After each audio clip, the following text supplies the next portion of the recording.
Merci. La parole est à Madame Véronique Louwagie pour le groupe Les Républicains et pour une durée de 5 minutes. Monsieur le Président de la Commission des Finances, Monsieur le rapporteur général, mes chers collègues, du fait de l'épidémie de Covid-19, notre pays traverse une crise sanitaire sans précédent qui paralyse la France. L'urgence est évidemment sanitaire alors que tant de vies sont en jeu. Je veux d'ailleurs saluer le travail et le dévouement exemplaire de l'ensemble des personnels soignants.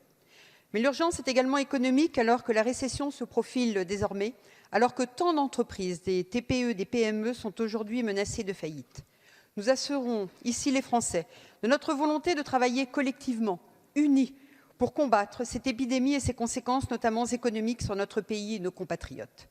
Le groupe Les Républicains prendra toute sa part en votant ce PLFR et ses dispositifs, dont le but est d'engager de nouveaux moyens pour limiter les impacts économiques d'une crise certaine à venir. Moyens dont le gouvernement devra d'ailleurs préciser le détail à la représentation nationale. En cette période de crise, je ne peux m'empêcher toutefois de regretter que nous n'ayons pas su profiter de temps plus favorables pour désendetter notre pays, pour mettre à l'abri notre économie, pour la renforcer et la rendre capable de résister aux crises dont personne, aucun pays et aucune économie n'est jamais exempte. Selon le Haut Conseil des finances publiques, qui a rendu son avis relatif au premier projet de loi de finances rectificative pour 2020, le fondement de ce PLFR repose sur 2 hypothèses plus qu'incertaines, à savoir un confinement dont la durée n'excéderait pas 1 mois et un retour rapide à une situation normale pour ce qui est de la demande française et de la demande étrangère. Or, rien, aujourd'hui, ne nous garantit que l'une ou l'autre de ces prévisions ne se vérifiera dans un futur proche. Si, comme c'est probable, le confinement se prolonge, il faudra de toute évidence renforcer encore davantage les moyens consacrés par l'État. Et j'ai bien entendu vos propos, messieurs les ministres, en ayant évoqué des mesures de soutien pour 1 mois et que peut-être d'ici 1 mois, nous nous retrouverons ici. Venons-en maintenant aux entreprises et donc à nos salariés. Je pense notamment à ces restaurants, cafés, entreprises dont l'activité a dû cesser brutalement samedi 14 mars au soir. Je pense au secteur du spectacle, de la culture, du tourisme, des stations de ski touchées tout particulièrement.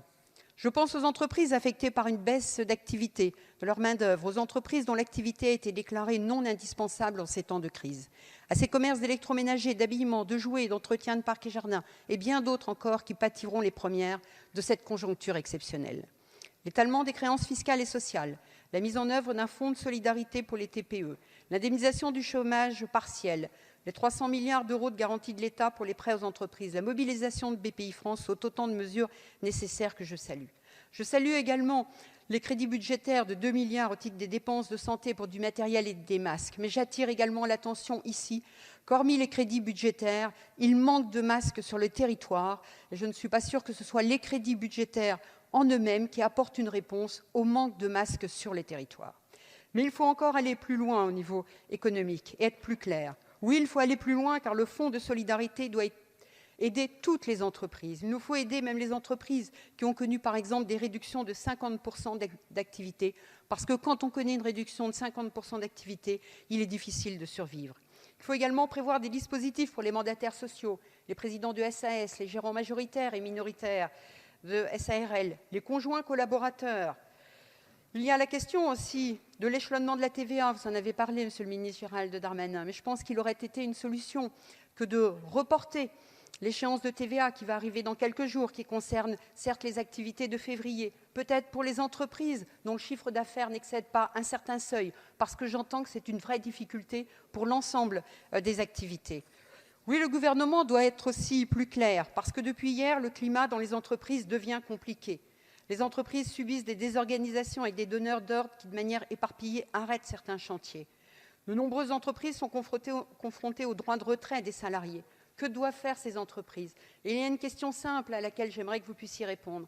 Est-ce qu'une entreprise autorisée à travailler, qui a pris la décision de fermer pour des questions de sécurité ou d'absence de personnel, aussi parce que le personnel veut exercer son droit de retrait, pourra prétendre aux aides mises en place et notamment au chômage partiel? En conclusion de cette situation exceptionnelle, les 6,5 milliards débloqués par ce projet de loi de finances rectificative sont un premier pas pour aider les entreprises en difficulté et maintenir un revenu de leurs salariés. Mais il faudra veiller également à ce que personne ne soit oublié, qu'il n'y ait pas de trou dans la raquette qui pourrait léser certaines professions, certaines activités, certains types de contrats de travail. Nous devons donc faire plus. Dans un souci de responsabilité, les députés Les Républicains ont déposé des amendements en ce sens et j'espère que vous les entendrez. En attendant, nous voterons ce projet de loi de finances rectificative et nous nous inscrirons dans cette indispensable unité nationale que la situation exige. Je vous remercie.